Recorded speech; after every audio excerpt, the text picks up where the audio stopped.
What if the reality you experience every day is a meticulously crafted illusion, designed to keep you from your true potential? There exists a dangerous meditation, whispered about in esoteric circles, said to offer a glimpse beyond this illusion. Are you willing to risk everything to shatter the simulation and face the true reality, no matter the cost?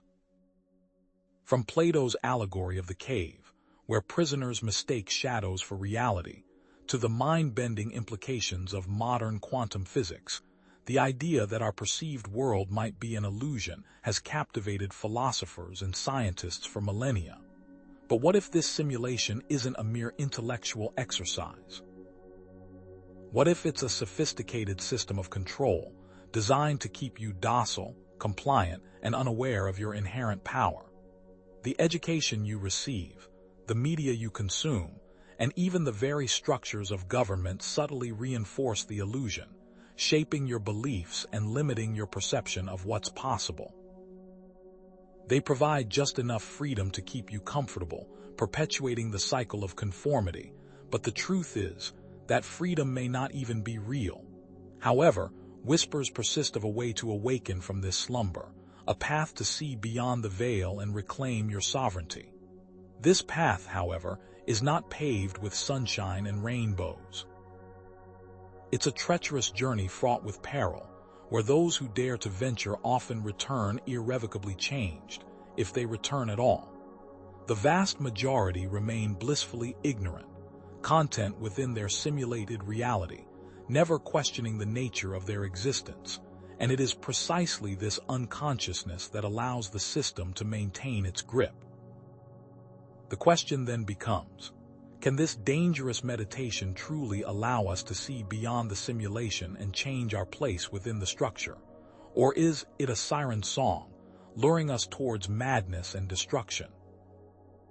In this video, we'll delve into the secrets of this forbidden meditation, exploring its potential to awaken your consciousness, grant you unimaginable power and freedom, and shatter the chains of illusion that bind you, because, in this reality, your time is, in fact, finite. But be warned, this path is not for the faint of heart. It carries immense risks, including psychological breakdown, manipulation by unseen forces who seek to maintain the status quo, and the potential to attract the attention of those who control the simulation, those who would prefer you remain asleep. So let's begin our exploration of this dangerous meditation and how it can help you shatter the walls of the simulation while also preparing you for what you might face on the other side. So, how do you begin to perceive beyond the simulation? The whispers speak of a dangerous meditation, a forbidden technique that allows you to momentarily pierce the veil, offering a glimpse of the true reality behind the illusion. This isn't your typical guided relaxation or a fluffy mindfulness exercise designed to calm your nerves. This is a radical tool for perception shift, a means to directly confront the nature of your reality. In this section, we will detail the crucial first step, understanding the very nature of the simulation walls that confine your perception.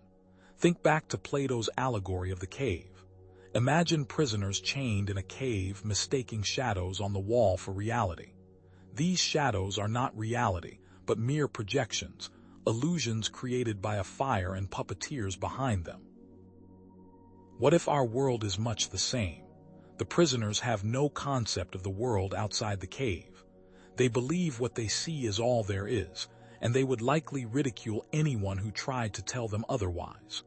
What do you think the fire and puppeteers might represent in the context of our modern simulation?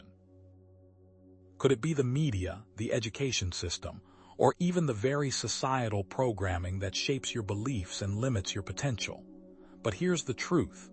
The simulation walls are the limitations imposed on your perception by your senses, your beliefs, and societal conditioning. Your senses, for instance, don't provide a direct window into objective reality. They filter and interpret information, presenting you with a subjective experience that is far from complete. What you see, hear, taste, smell, and touch is only a tiny fraction of the electromagnetic spectrum, and thus only a small portion of reality.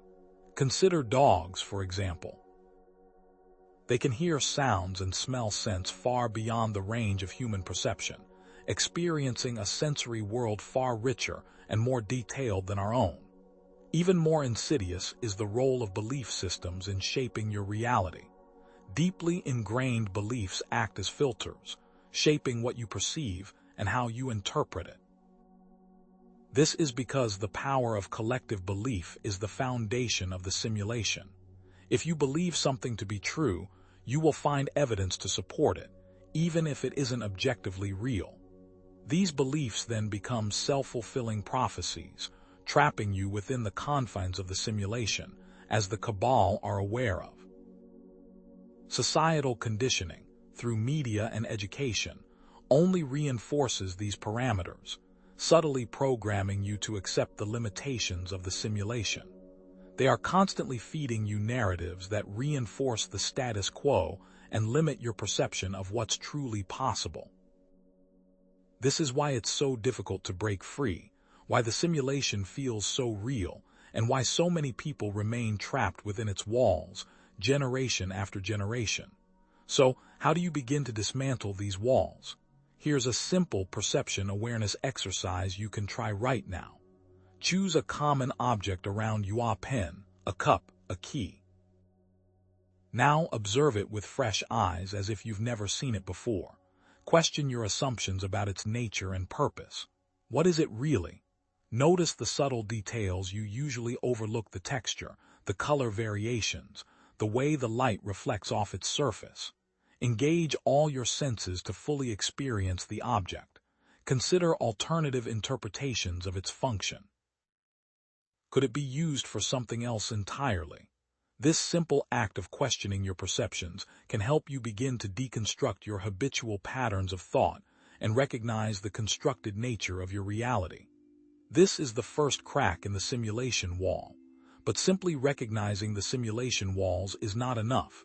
It is only the first step on a long and treacherous path. In the next section, we will begin to initiate the dangerous meditation technique itself, so you may experience the lattice firsthand. However, be warned. Confronting the truth may be far more unsettling than remaining within the comfortable confines of the illusion. Prepare yourself, because what awaits you beyond the simulation walls may challenge everything you believe to be true. And what we will discover next about the true purpose of the simulation is even more shocking. So, how do we actually initiate this dangerous meditation, the one that whispers of realities beyond the simulation?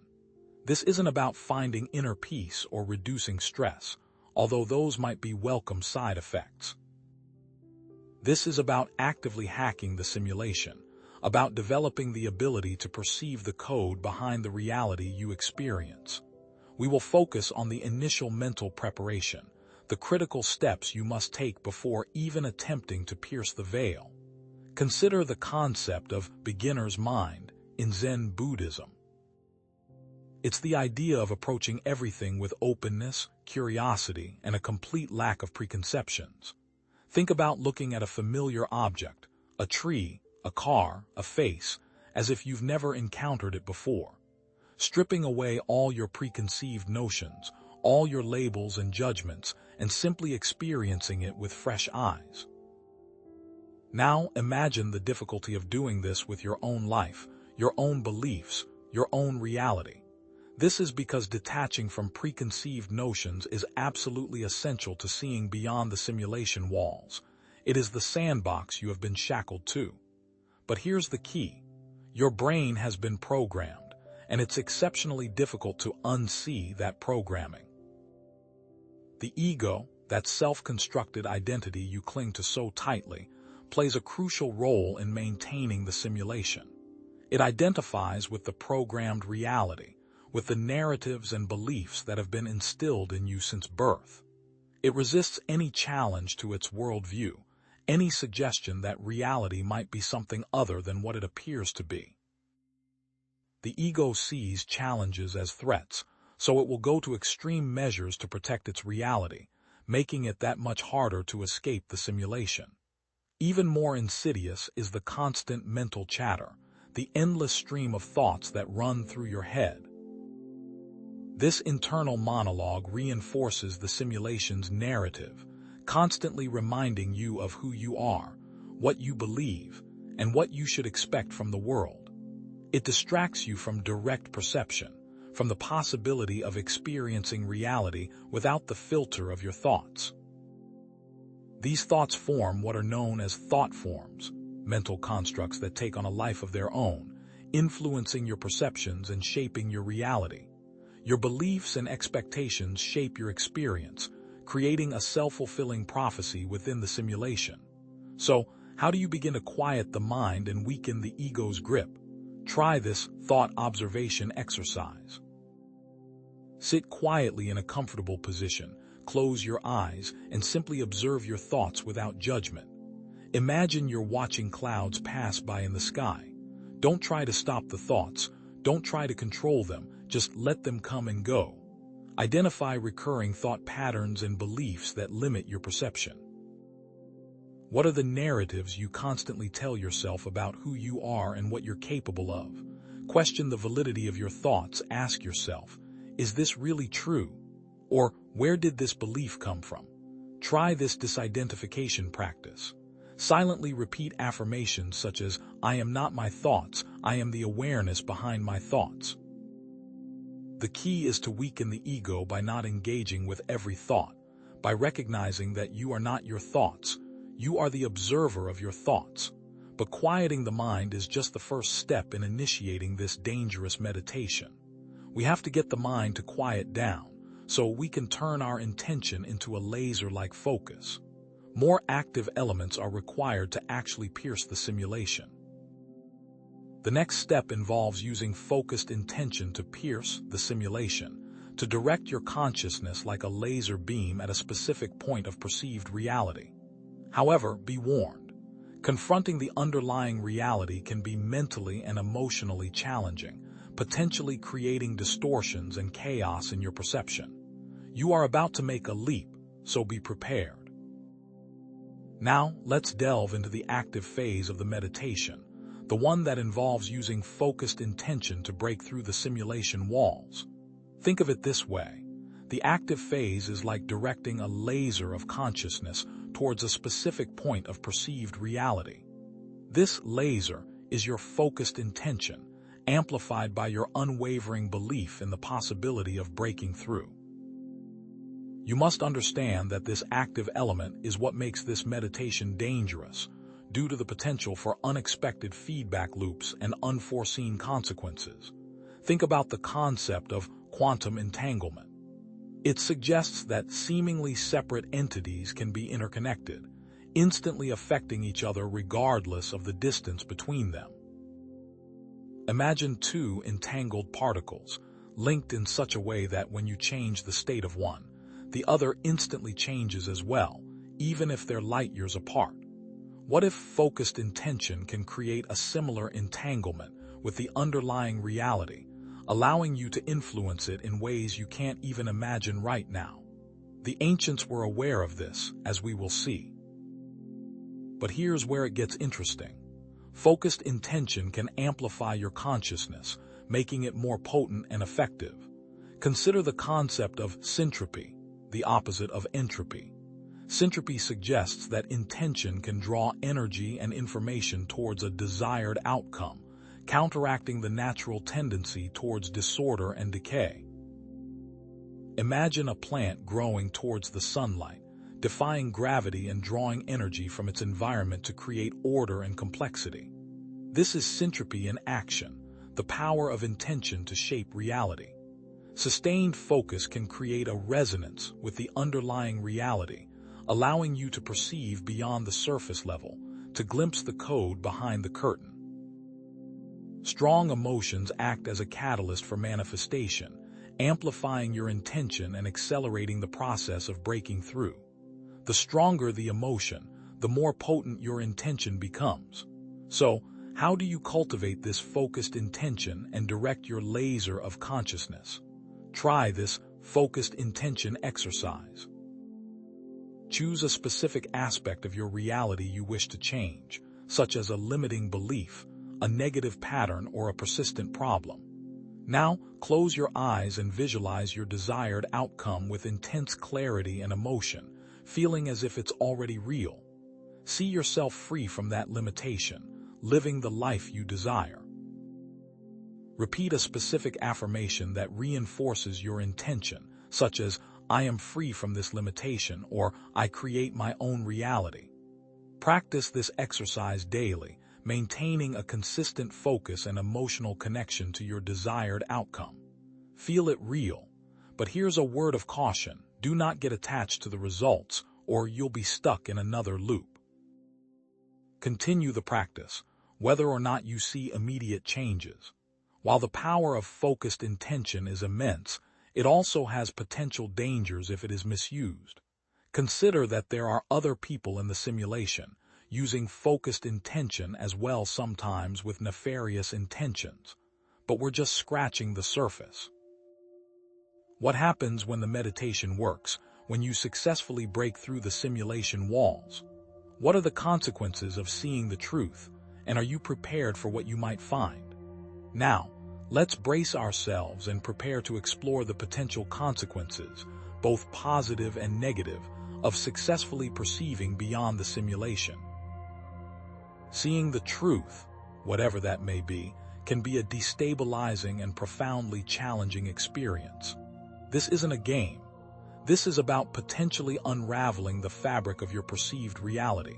We need to address the possible distortions, the chaos, and the unforeseen feedback loops that can arise when you start tampering with the code. Consider the accounts of individuals who have had near-death experiences or mystical awakenings. They often report altered perceptions of reality, a sense of oneness with the universe, and a glimpse of something beyond the ordinary. However, these experiences can also lead to psychological distress, disorientation, and difficulty reintegrating into normal life. Imagine emerging from the cave, as it were, after seeing the sun for the first time. The light is blinding, and the shadows you once mistook for reality now seem utterly meaningless. This is why such experiences can be so challenging to integrate. Have you ever wondered if some of those who had schizophrenic breaks with reality were actually glimpsing behind the walls? Here's the potential problem. Challenging deeply held beliefs can lead to psychological disruption. The ego may resist the revelation, creating inner conflict and emotional upheaval. The closer you get to the truth, the more fiercely the ego will fight to maintain its grip on your perception. This can manifest as anxiety, depression, fear, and a sense of disorientation. The concept of cognitive dissonance comes into play here, which can lead to mental instability if not properly managed. Cognitive dissonance is the mental discomfort you experience when you hold conflicting beliefs or values. In the context of breaking through the simulation, this dissonance can arise when you confront the reality that your beliefs are not aligned with the underlying truth. There is even the potential for spiritual manipulation by unseen entities or forces that may seek to exploit those who are vulnerable, those who are unprepared for the realities beyond the simulation. So, how do you maintain stability and navigate these potential dangers? Grounding techniques become absolutely essential during and after the meditation. These techniques help you stay connected to your physical body and the present moment, preventing you from becoming too lost in the abstract realms of consciousness. The simulation needs you to be disconnected. Engage in activities that bring you joy and connection, such as spending time with loved ones, pursuing hobbies, or creating something beautiful. Set clear boundaries with yourself and others, protecting your energy and preventing yourself from being overwhelmed. While these grounding techniques are essential for mitigating the risks, they are not a guarantee. We will explore techniques for navigating the dangers and protecting oneself from manipulation. What we will discover next is even more shocking. However, be warned. Confronting the forces that control the simulation requires inner strength, discernment, and a strong moral compass. Authentic spiritual guidance can be found, but not before facing the dangers of the unknown. So, we've touched upon the immense power of focused intention, the laser beam of consciousness that can pierce the simulation walls. But let's be brutally honest. Perceiving beyond the simulation without the right self-defense mechanisms is like stepping onto a battlefield without armor. Knowledge alone isn't enough. You need practical tools, robust defenses, to navigate the altered state of awareness that comes with glimpsing the true nature of reality. In this section, we're going to focus on 4 key tools: grounding, discernment, inner strength, and a strong ethical compass. However, what we will cover here is just the beginning. You need to be active in developing these defense mechanisms for yourself, or you risk getting lost in the chaos. Think about the ancient warrior traditions. They didn't just focus on physical combat skills. They emphasized mental and spiritual discipline as well. Consider the samurai warrior meditating before battle, seeking a state of mind, free from fear and distraction. Picture him, calm and centered amidst the chaos of war, his mind a still pond reflecting the true nature of the moment. Here's where it gets interesting. What if the real battlefield isn't physical but within your consciousness? What if the samurai's mental discipline isn't just about winning battles, but about navigating the treacherous terrain of reality itself? Let's dive deeper into these 4 critical tools. First, grounding. Grounding is all about maintaining stability, staying connected to the physical body and the present moment. Think of it as an anchor, preventing you from being swept away by the disorienting effects of perceiving beyond the simulation. If the simulation wants to convince you that you are losing your mind, grounding will prevent this. The ego, that self-constructed identity we talked about earlier, plays a crucial role here. A strong connection to the physical self can help anchor the ego, preventing it from dissolving completely when confronted with the underlying reality. Next, we have discernment. Discernment is the ability to distinguish between authentic insights and deceptive illusions. Remember, the simulation is a complex system, and there may be unseen entities or forces that attempt to manipulate those who are vulnerable, those who are unprepared for the realities beyond the simulation. They want to keep you in the loop. Here's the key. You need to question everything, trust your intuition, and seek corroboration from multiple sources. Don't blindly accept anything you perceive, no matter how convincing it may seem. Then, there's the cultivation of inner strength. Inner strength is your ability to resist external influences and maintain personal autonomy. It's about standing your ground, knowing your worth, and refusing to be swayed by the opinions or agendas of others. Where does inner strength come from? It comes from self-trust, self-compassion, and a deep understanding of your values. Identify your core strengths and cultivate them through consistent practice and self-reflection. The system will push back against you, so do not give in. Finally, we have a strong ethical compass. An ethical compass is your internal moral compass, guiding your decisions and actions, and ensuring that your intentions are aligned with the highest good. Here's why it's so important. Ethical considerations are essential for navigating the complexities of the simulation and avoiding the misuse of newfound knowledge or abilities. Reflect on your moral principles and make conscious choices that align with your values.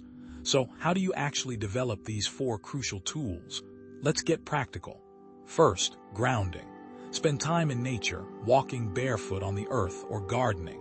The goal is to connect with the physical world, to feel the earth beneath your feet. Practice mindful breathing exercises, focusing on the sensation of the breath entering and leaving your body. Engage in physical activities that connect you with your body, such as yoga, dance, or sports. Next, discernment. Keep a journal to record your insights, experiences, and intuitions. Research different perspectives on a topic, critically evaluating the evidence and logic behind each. Practice active listening and asking clarifying questions to fully understand others' perspectives. Don't just accept information at face value, dig deeper, challenge assumptions, and seek out the truth for yourself. Then, inner strength. Practice self-compassion, treating yourself with kindness and understanding, especially during challenging times. You are going to fail, but failure is okay. Set clear boundaries and assert your needs and preferences.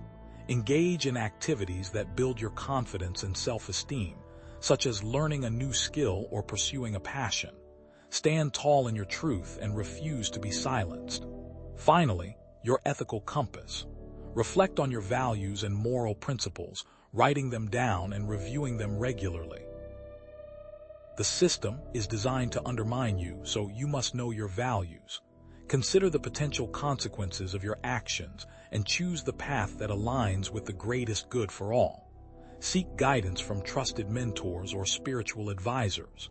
Developing these tools is an ongoing process, not a one-time fix. These are muscles that need to be worked out. Building upon what we have covered today, the next section will explore how to integrate these tools into daily life and maintain a balanced perspective, especially in the face of a reality-shattering truth. We are also going to examine the importance of community and finding support from like-minded individuals for support to help you stay grounded. What we'll uncover next is even more shocking: how to use the knowledge gained to help others awaken and navigate the simulation. Are you ready to take the next step? Section. I will pay special attention to seamless transitions and ensure that I create forward momentum and unresolved questions to keep the audience engaged. I need to craft a compelling teaser for the next section, leaving viewers eager to learn more about community support and the potential for collective awakening. Thinking Content Part 5. So, you might think that these self-defense tools, grounding, discernment, inner strength, ethical awareness, are just for those intense meditation sessions, when you're staring into the abyss beyond the simulation walls. You might think you can leave them behind when you get back to daily life. But what if that's exactly what they want you to believe? What if the real danger lies not in seeing the truth, but in failing to live it every single moment? The truth is, these tools are most potent when woven into the fabric of your daily existence, becoming second nature, a new way of being that protects you from the subtle manipulations of the simulation. Think about a professional athlete. They don't just train for a few hours before a competition and then forget about it. They're constantly honing their skills, integrating them into their daily routine, the way they move, the way they eat, the way they sleep, the way they think. Every action is deliberate, every choice geared towards peak performance. Now, consider a surgeon in the operating room facing a life-or-death situation. Picture the scene: the beeping monitors, the hushed voices, the intense pressure. The surgeon relies on years of training and ingrained habits to make split-second decisions that can save a life. Their mental framework allows them to filter the noise and focus on what truly matters. What if navigating the simulation requires the same level of dedication, the same level of ingrained skill? Let's delve deeper. How does consistent grounding practice transform your perception of reality? It's more than just feeling connected to the earth. It's about cultivating a deep awareness of your senses, your physical body, the present moment.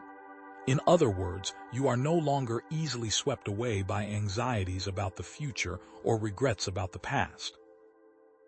Instead, you stand firm in the now, rooted in your physical experience. This means that you respond to challenges with greater clarity and composure, unburdened by the mental static of the simulation. But how does cultivating discernment shape your decision-making process? It's not just about being skeptical or cynical. It's about honing your intuition, sharpening your critical thinking, and developing the ability to detect deception. This means that you can navigate the flood of information with a clear and focused mind, resistant to manipulation. Consider it the ultimate firewall against the misinformation and propaganda constantly being projected by the simulation. In other words, you see through the noise and perceive the underlying truth. Then, how does developing inner strength transform your emotional landscape? It's more than just being tough or resilient. It's about fostering self-compassion, setting healthy boundaries, and cultivating a deep sense of self-worth. This means that you can navigate emotional storms with grace and courage, refusing to be defined by your fears or insecurities. You become a fortress of self-reliance, impervious to the emotional manipulation tactics employed by the simulation. In other words, you choose your emotional state instead of your emotional state choosing you. And finally, how does integrating ethical awareness transform your interactions with others? It's not just about following rules or adhering to a code of conduct. It's about cultivating empathy, respecting diverse perspectives, and aligning your actions with your values. This means that you can build meaningful connections, foster trust, and navigate complex social situations with integrity. You become a beacon of light, radiating positivity and inspiring ethical behavior in others, even within the often deceptive landscape of the simulation. In other words, you become an active force for good, a counterweight to the negativity and manipulation that pervades the system. So, how do you actually integrate these tools into your daily life? Let's get practical with a daily integration exercise. First, set reminders throughout the day to practice grounding. When the alarm goes off, take 3 deep breaths and visualize roots extending from your feet into the earth. Before a meeting, consciously connect to the sensations in your body. Feel your feet on the floor, your hands on the table. Next, keep a journal to reflect on your daily experiences. At the end of each day, ask yourself, what situations challenged my grounding, discernment, inner strength, or ethical awareness? How did I respond, and how could I have responded differently? What did I learn about the simulation today? Then, engage in mindful check-ins throughout the day. Throughout the day, pause and notice your thoughts, emotions, and physical sensations without judgment. Are you feeling anxious, stressed, or overwhelmed? Use your grounding techniques to center yourself and regain composure. Also, reflect on your daily choices.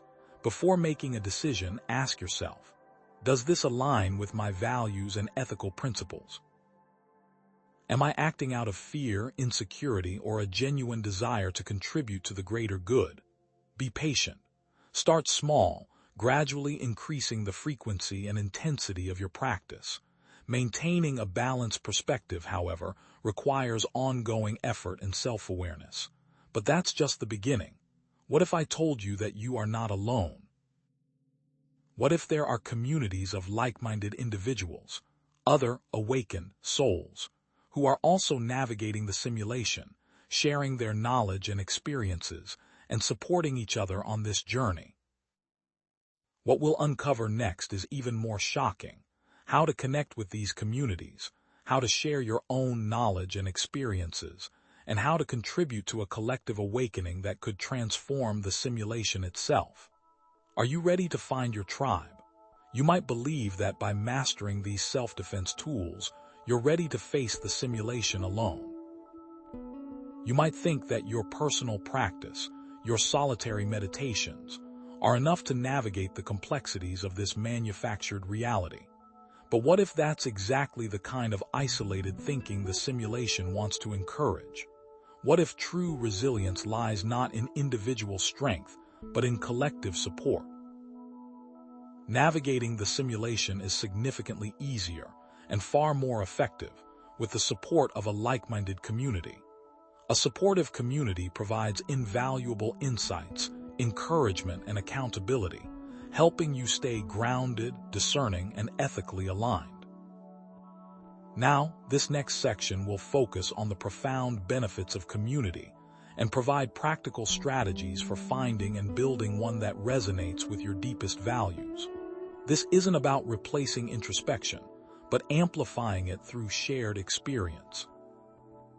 What if the key to unlocking your full potential within the simulation lies not just within you, but within the connections you forge with others? Consider the historical examples of intentional communities, from monasteries seeking enlightenment to philosophical societies pursuing knowledge. Think about it. In these sanctuaries, individuals were able to band together, creating a space where spiritual growth, intellectual exploration, and collective action flourished. The shared pursuit of a higher purpose amplified their individual efforts, providing a network of support and a buffer against external pressures.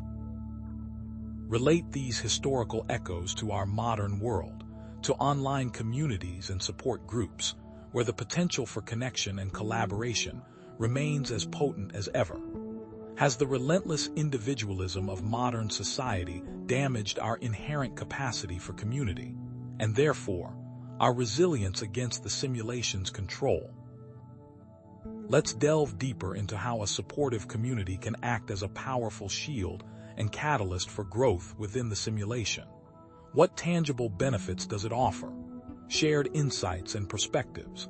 Imagine a council of wise advisors, each offering a unique lens through which to view the simulation and its challenges. Different members can offer diverse interpretations, spot patterns you might miss, and challenge your own assumptions, widening your understanding of the landscape. Emotional support and encouragement. The simulation can be a lonely and disorienting place.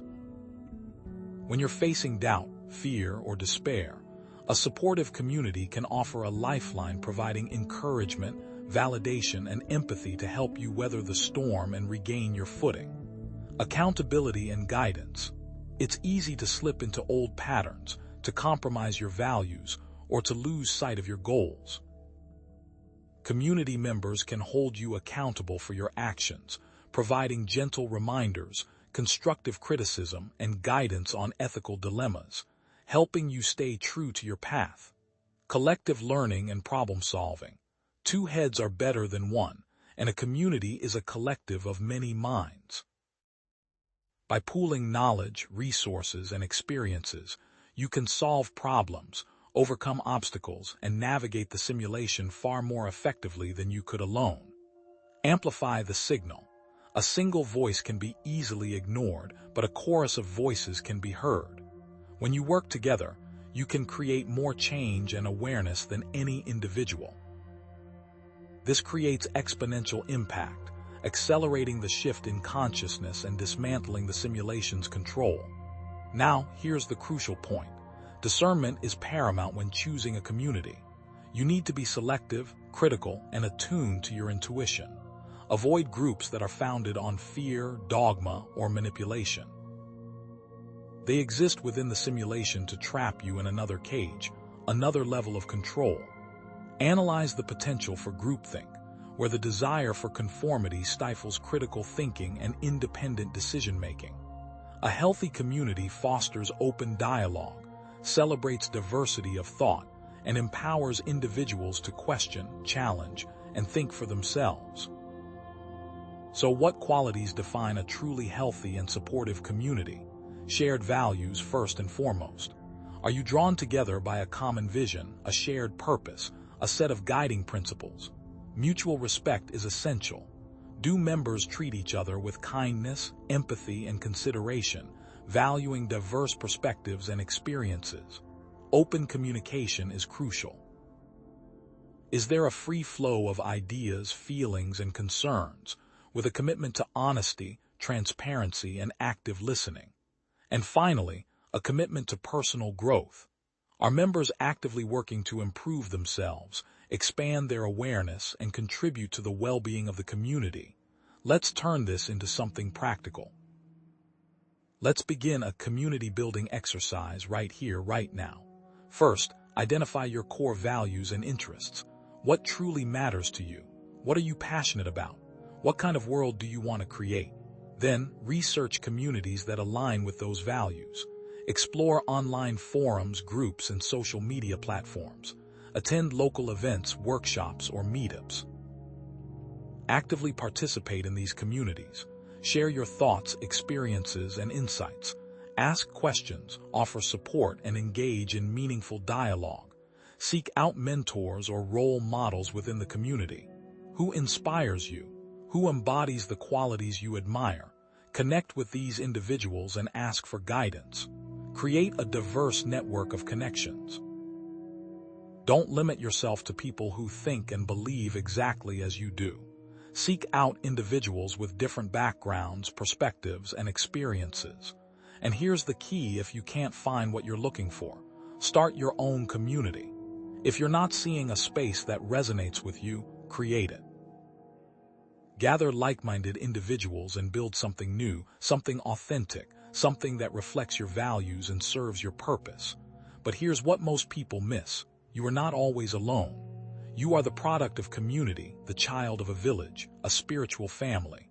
We may feel separate, but that's a lie. Now, finding and building a supportive community takes time and effort. It's a journey, not a destination. What if you could take your experience even further? What if you could share your knowledge and experiences with others, helping them awaken and navigate the simulation more effectively?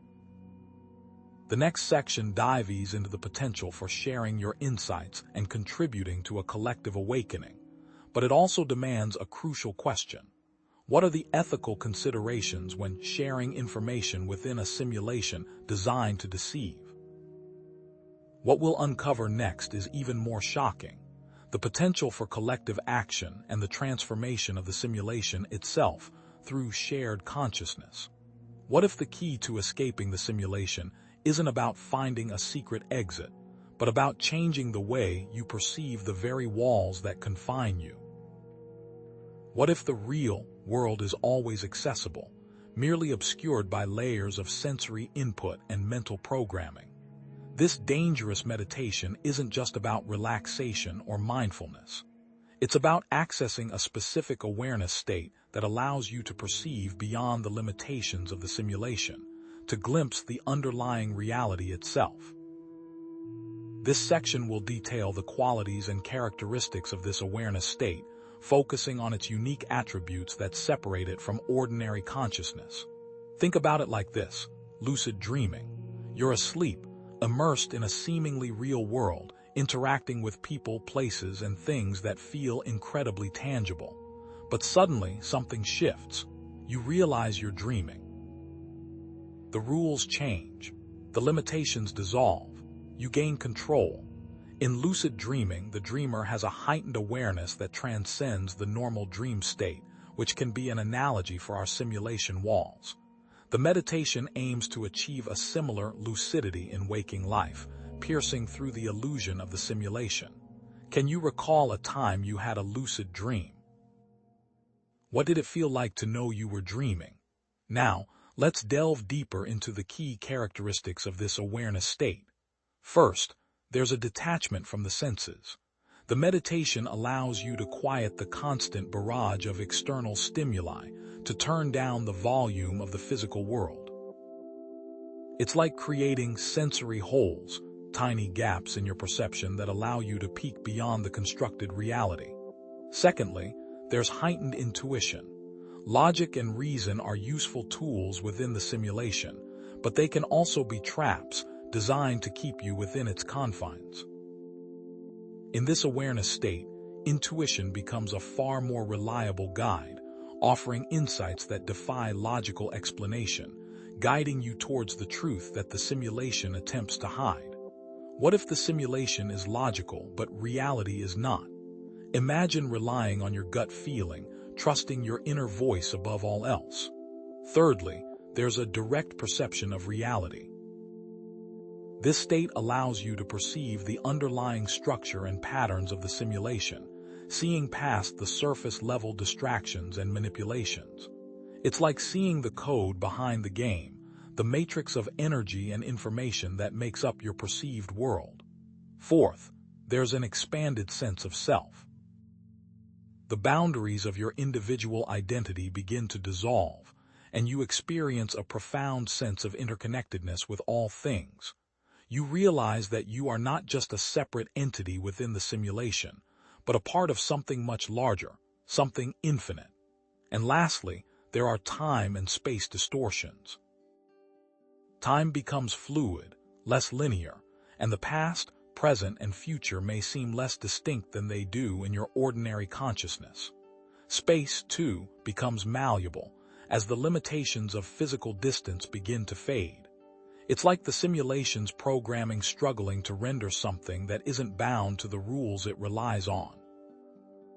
These characteristics combine to create a unique awareness state that enables seeing beyond the simulation walls, and once you see beyond those walls, there is no going back. Let's translate this into something practical. Here's a sensory deprivation visualization exercise you can try right now. Sit comfortably, close your eyes, and imagine yourself in a completely dark and silent room. There is absolutely nothing to see, nothing to hear, nothing to smell, nothing to touch. It is a void.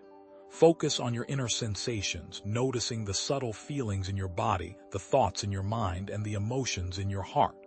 Let go of any effort to control or direct your experience, simply observing whatever arises. Then, imagine something impossible. Imagine that the color blue suddenly smells like cinnamon. Imagine that up is down. Imagine that you can fly through the walls of this room. Even in the absence of external stimuli, your mind is still active, creating its own reality. What is the reality it's creating, and where is it getting the material? This exercise can help you become more aware of the constructed nature of your perception and develop a deeper connection with your inner world. Now, here's what they don't want you to know. Experiencing this awareness state can be transformative, but also unsettling.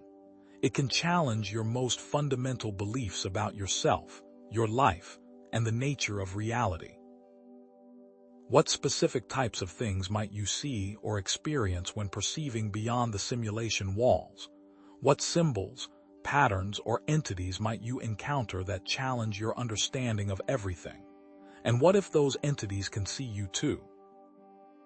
The next section will explore these questions, hinting at the importance of maintaining a balanced perspective and integrating these experiences into daily life.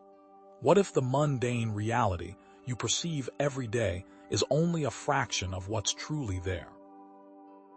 What if the world around you is filled with hidden symbols, patterns, and entities, all vying for your attention, waiting to be deciphered through the lens of expanded awareness? These glimpses beyond the simulation walls are not always clear, not always easy to interpret, and often deeply personal, even disturbing. What you see will be heavily influenced by your beliefs, your cultural programming, and your current emotional state. What awaits you when you dare to peek behind the curtain? This section will outline some common experiences reported by those who have glimpsed beyond the simulation walls. Understanding individual experiences can vary significantly. Think about the ancient shamans embarking on journeys to other realms, encountering spirit guides, battling demons, and receiving profound insights into the nature of reality. Or consider those who have had near-death experiences, reporting visions of tunnels of light, encounters with deceased loved ones, and panoramic reviews of their lives. Even psychedelic experiences, for all their chaotic intensity, often reveal recurring themes and motifs. Carl Jung devoted his life to cataloging archetypes. If these experiences are shared across cultures and time, is it possible they hold a key to what's just beyond our everyday perception? If reality is just information, how would it represent itself to your awareness? Now, let's delve into some of the common experiences reported by those who have peeked behind the simulation walls. First, there are geometric patterns and fractal landscapes. Imagine complex geometric shapes unfolding before your eyes, repeating patterns that seem to stretch into infinity, fractal-like structures that defy simple description. These patterns aren't just random. They often appear to be mathematically precise, hinting at the underlying code or structure of the simulation itself. Could these be glimpses of the algorithms that govern our reality? Then, there are symbolic figures and archetypal entities. Perhaps you encounter angels, demons, guides, or other figures that seem to represent different aspects of yourself or forces at play within the simulation.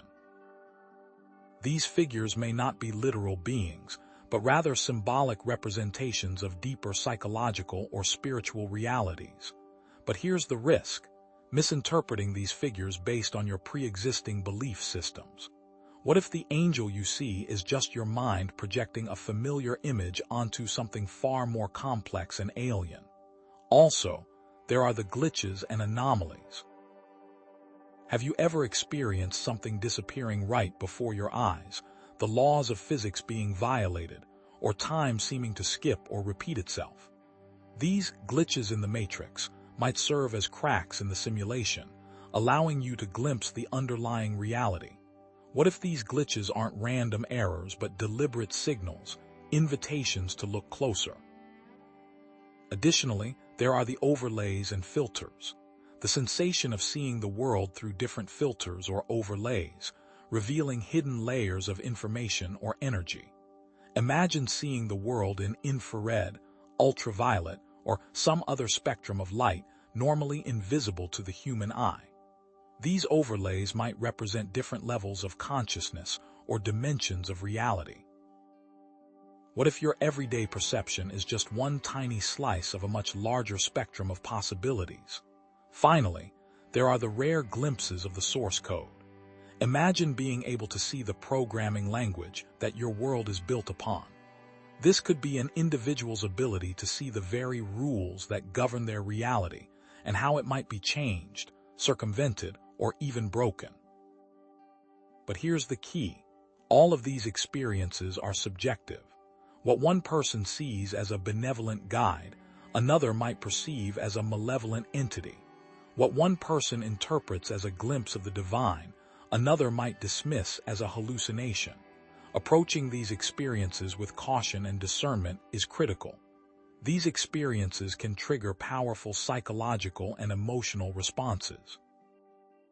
Confronting the possibility that reality isn't what you thought it was can be disorienting, even terrifying. Grounding and self-compassion are key. What if the simulation is designed to test your resilience, to push you to your limits? How will you respond? Let's make this practical. Here's a vision journaling exercise you can try after your next meditation session. Keep a detailed journal of everything you experience during and after the meditation. Note any symbols, patterns, or entities you encounter. Don't censor yourself. Write down everything, even if it seems nonsensical or irrelevant. Then, reflect on the potential meaning of these symbols. Draw on your own personal experiences, knowledge, and intuition. What do these symbols mean to you? How do they relate to your life, your beliefs, your challenges, and your aspirations? Research different interpretations of these symbols from various cultural and spiritual traditions. A serpent might represent wisdom in one tradition and temptation in another. A circle might symbolize wholeness in one culture and confinement in another. Consider these different perspectives, but ultimately trust your own intuition to guide you. Try using art or other creative outlets to express your experiences. Draw, paint, sculpt, write poetry, compose music, whatever feels natural to you. This can help you integrate these experiences into your daily life and make them more tangible. Consider creating dream catchers or mandalas to capture and reflect on what you have seen. Approach these experiences with curiosity, openness, and a willingness to challenge your own assumptions. What if the symbols you encounter are trying to tell you something you don't want to hear? Are you willing to listen? Interpreting these experiences can be challenging and requires a balanced perspective. The shocking truth is, many people are committed to misinterpreting these visions. But here's the key insight. What if you could change your role within the simulation? The next section will explore how to use this awareness to change one's role within the simulation, and the ethical considerations and responsible use of this knowledge. What awaits you is a deeper connection to something ancient that resides in your heart, something so ancient that it predates the simulation itself. What if the power to shape your reality wasn't some distant, unattainable goal, but a latent ability waiting to be awakened within you? What if the dangerous meditation we've been discussing is the key to unlocking your inherent potential to not just observe the simulation, but to actively participate in its creation? This transition is more than just about seeing beyond the walls. It's about stepping through them and reshaping the very fabric of your experience, but it comes with immense ethical responsibilities.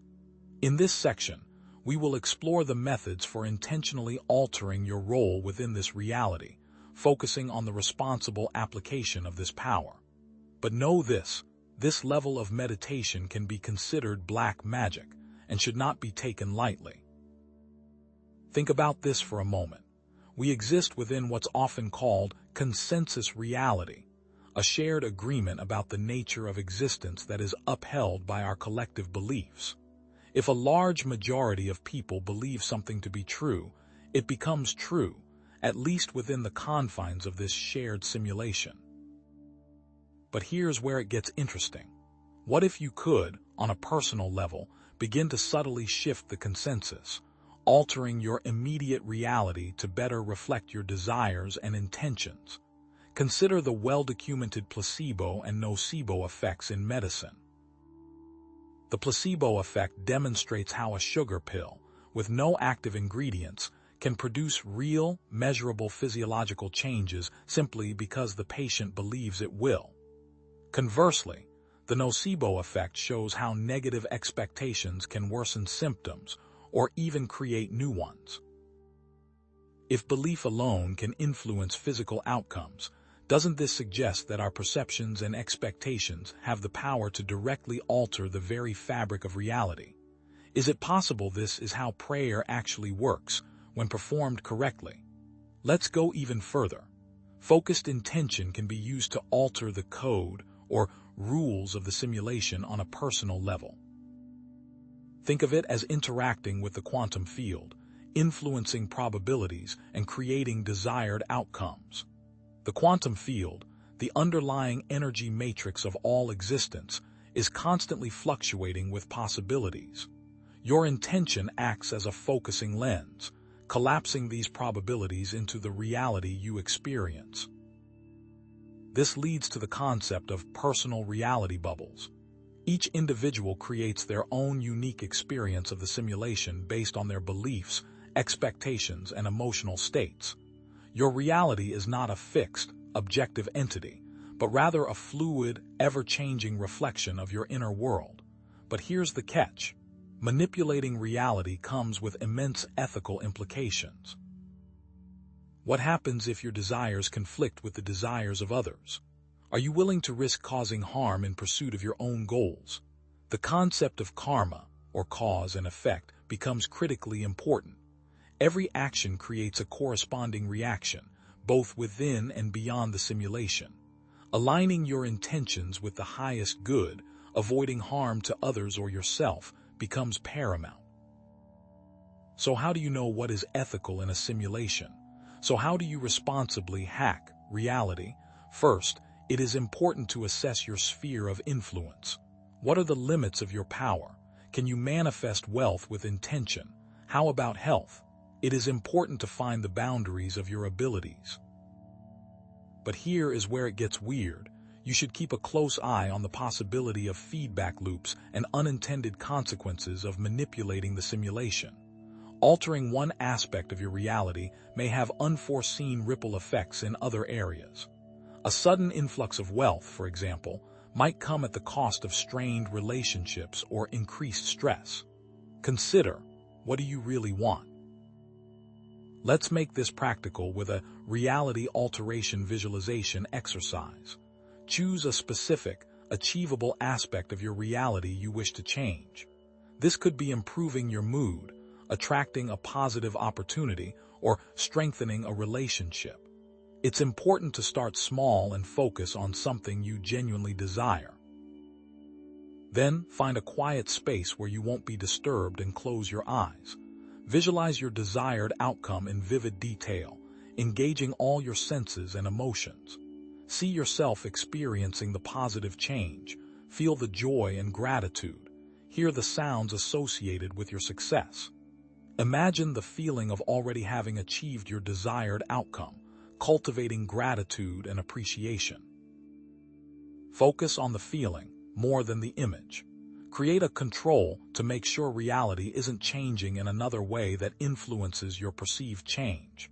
For example, if you're trying to improve your mood, track it daily before and after you do the meditation. Practice this visualization daily, maintaining a consistent focus and emotional connection to your intention. But here's the key: detach from the outcome, allowing the universe to orchestrate events in its own way. Don't become fixated on the how or when. Simply trust that your intention has been planted and will manifest in the most appropriate way. Changing one's role within the simulation from passive observer to active creator is a powerful ability that carries significant responsibility. However, we're just scratching the surface. What we'll discover next is even more shocking. The next section will delve deeper into the potential dangers of perceiving beyond the simulation, including manipulation by external forces. We will explore the importance of developing discernment and ethical guidelines to navigate these challenges, and will hint at the potential for using this power to create positive change in the world, helping others awaken and transform the simulation. But what if those external forces don't want you to awaken? What if perceiving beyond the simulation walls doesn't just reveal the underlying code, but also exposes you to entities that exist outside of its boundaries, entities that can manipulate your thoughts, emotions, and even your reality? What if the act of awakening makes you a target? This is perhaps the most dangerous aspect of this meditation. These entities aren't bound by the rules of the simulation, and they can be incredibly deceptive, capable of influencing your thoughts, emotions, and actions in ways you might not even realize. In this section, we're going to delve into the potential for manipulation by these external forces, how they might operate, and most importantly, how to protect yourself. Make no mistake, this level of meditation can make you incredibly vulnerable. Throughout history, mythological and religious traditions have described encounters with deceptive spirits, demons, or other entities. Think about the succubi and incubi of European folklore, entities believed to seduce humans in their sleep, draining their energy and influencing their dreams.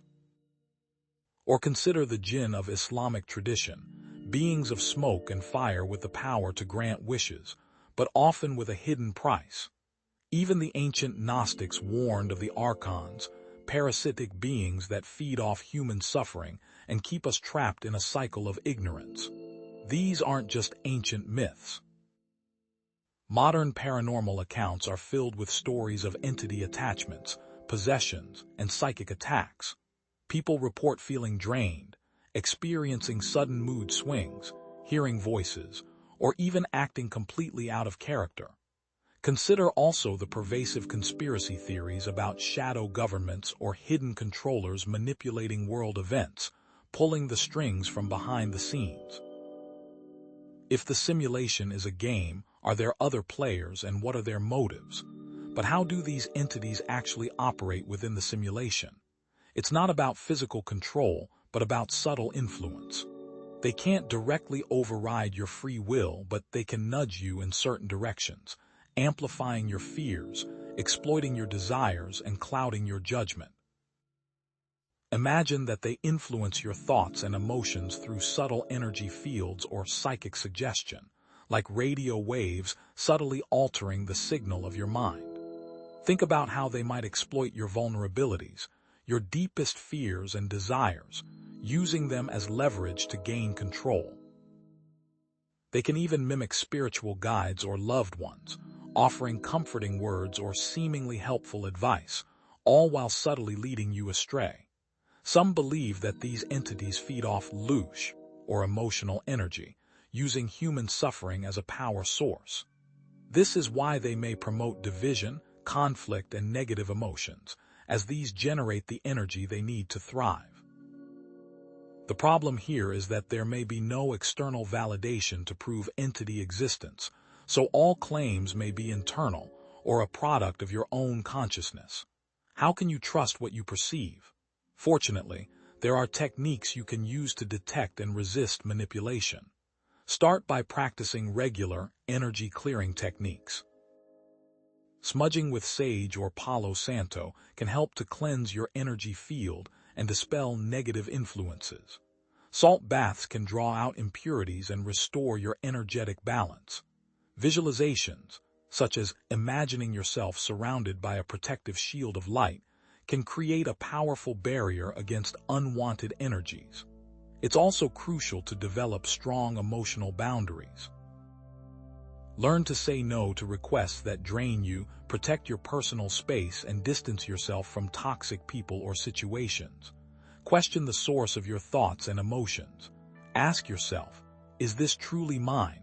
Or where is this coming from? If a thought or feeling feels foreign or out of character, it may be a sign of external influence. Cultivate self-trust and rely on your intuition to guide your decisions. Your inner wisdom is your most powerful weapon against deception. You can research any entity claims against reliable sources, but maintain skepticism. Finally, imagine yourself surrounded by a brilliant, protective light, shielding you from all negative energies and influences. Detecting and resisting manipulation requires constant vigilance and unwavering self-awareness. But what happens when you encounter these entities directly, when you attempt to communicate with them, or even form alliances? Is it even possible to interact with them ethically, and what are the risks involved? In the next section, we will explore the ethical guidelines for interacting with entities beyond the simulation, hinting at the potential for both collaboration and conflict, and underscoring the importance of responsible use of knowledge and power. But what if some of these entities are lying to you? What if, beyond the deceptive entities seeking to manipulate the simulation, there exists a network of benevolent beings dedicated to helping us navigate its challenges and unlock our true potential? What if, while some entities seek to exploit our vulnerabilities, others offer guidance, support, and unconditional love? It's easy to fall into the trap of believing that all external forces are malevolent, but is that truly the case? In this section, we will explore the possibility of connecting with benevolent entities, emphasizing the importance of discernment and ethical considerations. We will show you how to identify, connect with, and collaborate with these beings for mutual benefit. Throughout history, diverse spiritual traditions have spoken of benevolent entities that act as protectors and guides. Think of guardian angels in Christianity, spirit guides in shamanism, ascended masters in theosophy, bodhisattvas in Buddhism, or benevolent gods in various pagan religions. These figures are often depicted as compassionate beings who offer assistance, wisdom, and protection to those who seek it. Consider the example of Joan of Arc, who claimed to have received guidance from archangels that led her to victory in battle, or the shamans of indigenous cultures who communicate with spirit guides for healing and divination. Could it be that these stories, passed down through generations, hold a kernel of truth about the existence of benevolent entities beyond our everyday perception? And if negative entities exist, is it logical to assume that the universe only contains that? But who are these benevolent entities, and how can we discern them from deceptive forces? They are characterized by unconditional love and compassion, always focused on helping others and promoting well-being. They adhere to the highest ethical principles, valuing honesty, integrity, and respect.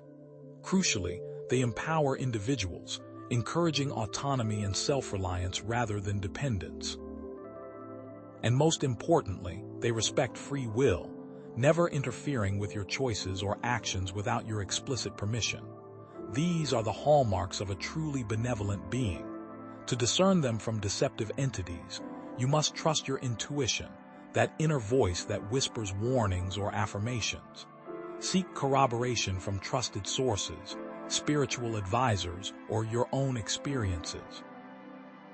And test their intentions by asking for clear evidence of their benevolence, looking for consistency between their words and their actions. Interacting with benevolent entities involves a subtle energy exchange that requires respect and awareness.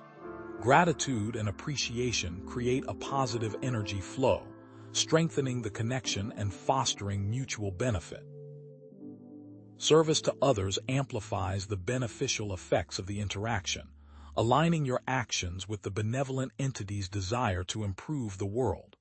And aligning with your own true purpose creates a resonance with these entities, attracting their assistance and guidance.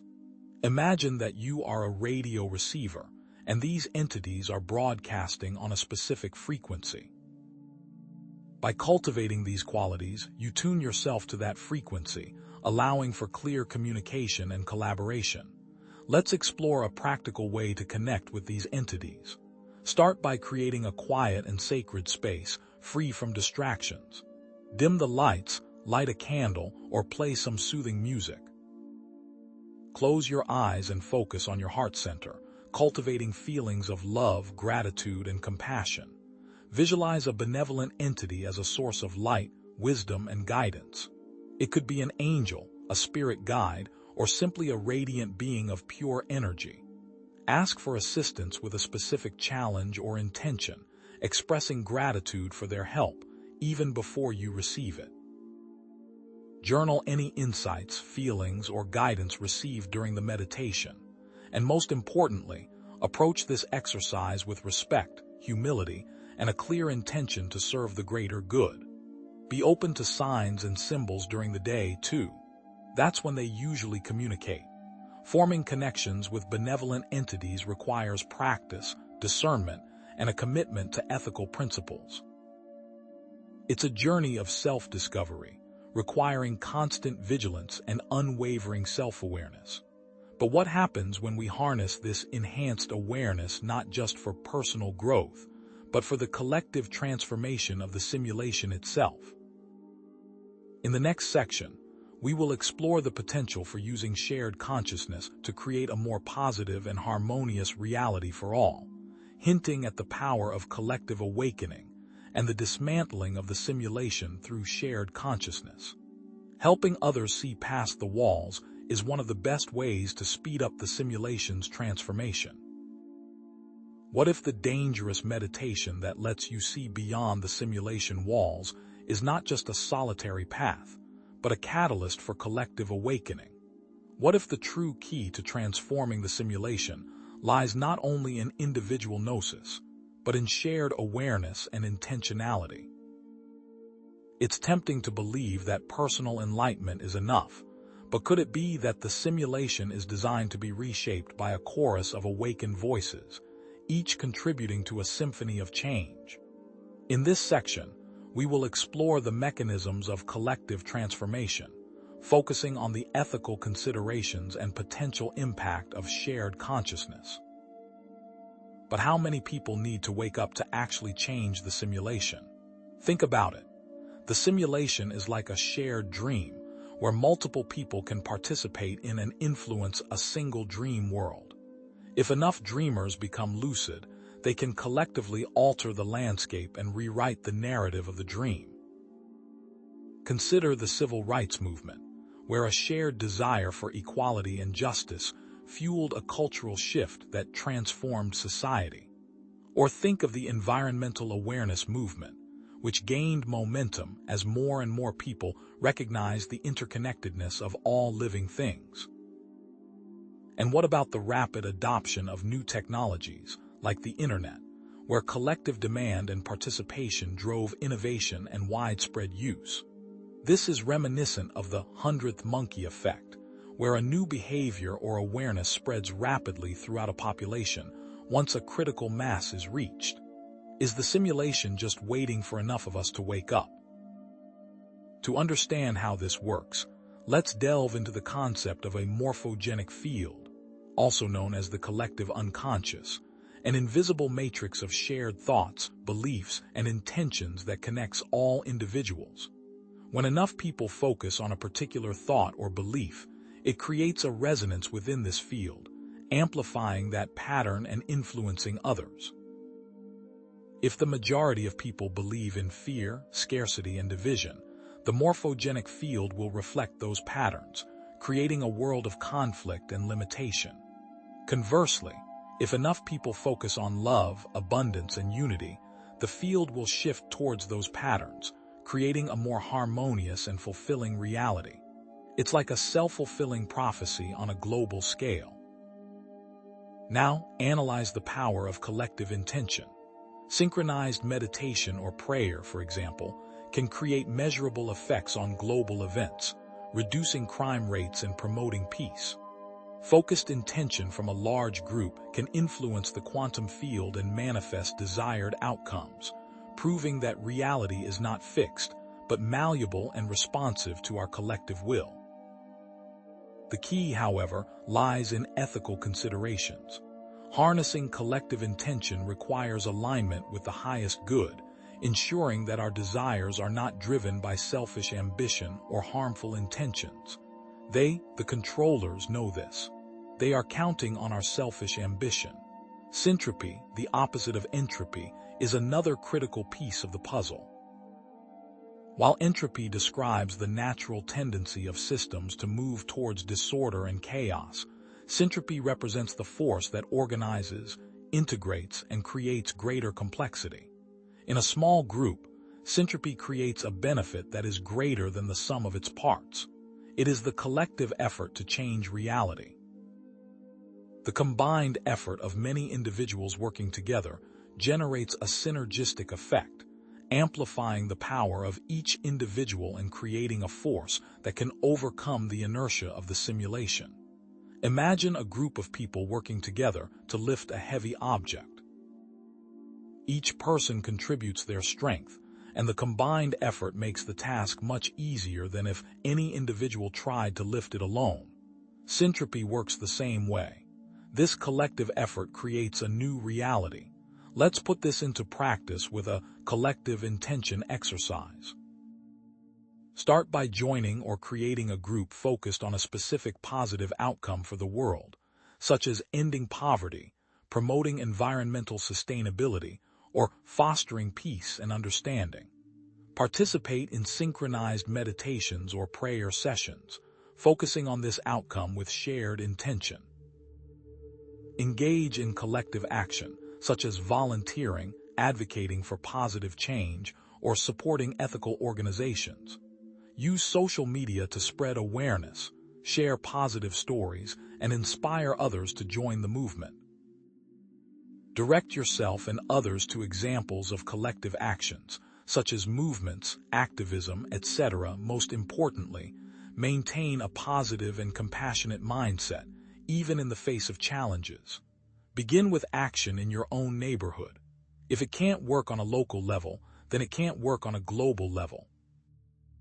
But collective transformation is a long-term process that requires dedication, perseverance, and a shared vision.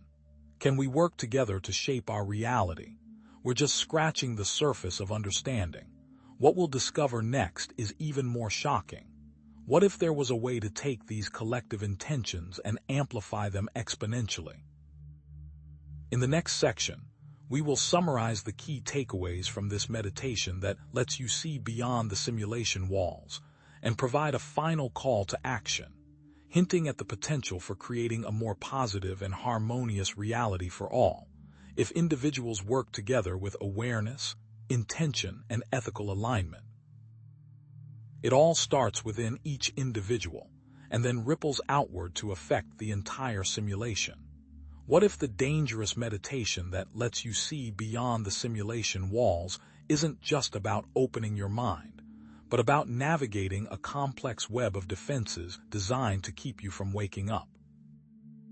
What if the simulation, like a sophisticated computer program, has built-in mechanisms to protect its integrity, actively discouraging those who get too close to the truth?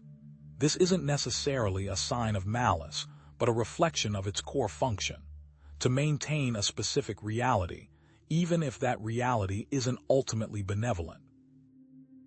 We will expose how the simulation uses methods to discourage or prevent individuals from breaking through, even if those methods cause psychological harm. Think about it: a computer firewall or antivirus software. These systems aren't inherently evil. They are designed to protect a system from external threats, even if those threats are simply attempts to access unauthorized information. Similarly, our own cognitive biases, confirmation bias, normalcy bias, act as filters, preventing our brains from accepting information that contradicts our existing beliefs. What if these natural biases are amplified within the simulation, acting as a primary defense mechanism to shield it from those who begin to question its nature? Consider the filter bubble effect on social media. Algorithms reinforce your existing beliefs, limiting your exposure to diverse perspectives, effectively creating an echo chamber that confirms your reality. If the simulation is just a program, what are its error handling procedures? Let's explore the specific defense mechanisms the simulation might employ to maintain its control. First, emotional manipulation. The simulation can trigger negative emotions, fear, doubt, anxiety, to discourage further exploration. Remember those moments of intense fear or self-doubt that arise just as you're on the verge of a breakthrough in meditation. That might not just be your own internal resistance. It could be the simulation pushing back, using your own emotions against you, perhaps even the influence of external entities that feed on such energies. Second, consider distraction and trivialization. How often do you find yourself bombarded with trivial information and endless distractions, diverting your attention from deeper questions? Modern media, with its constant stream of sensationalized news and addictive entertainment, serves as a perfect tool for this purpose. They are keeping you busy so you don't have time to think, so you don't have time to feel. Are you starting to see how these mechanisms work together? Third, there's social pressure and ridicule. Have you ever shared a profound experience or a questioning thought, only to be met with skepticism, mockery, or accusations of wearing a tin-foil hat? The simulation uses social pressure to discourage individuals from sharing their experiences or questioning the status quo. This is particularly effective because humans are social creatures, deeply wired to seek acceptance and avoid rejection. Fourth, think about physical discomfort and fatigue. How many times have you found it inexplicably difficult to meditate, experiencing physical discomfort, restlessness, or overwhelming fatigue that makes it nearly impossible to focus?